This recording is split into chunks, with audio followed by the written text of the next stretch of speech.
Russia would consider any U.S. move to curb the operations of Russian banks or their foreign currency dealings, the declaration of economic war. Prime Minister Dmitry Medvedev said on Friday.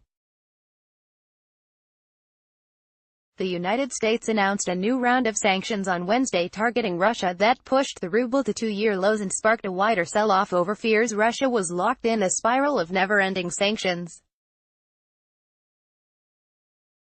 Separate legislation introduced last week in draft form by Republican and Democratic senators proposes curbs on the operations of several state-owned Russian banks in the United States and restrictions on their use of the dollar.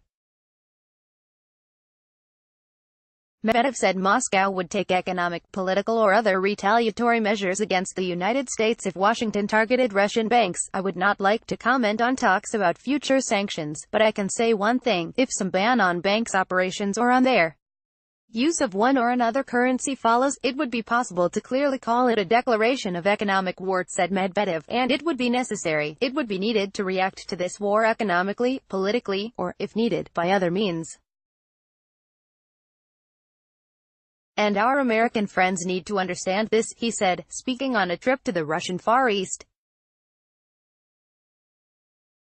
The fate of the bill he was referring to is not certain.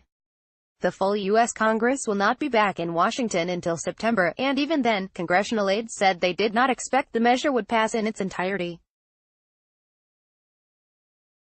While it was difficult to assess so far in advance, they said it was more likely that only some of its provisions would be included as amendments in another piece of legislation, such as a spending bill Congress must pass before Sept.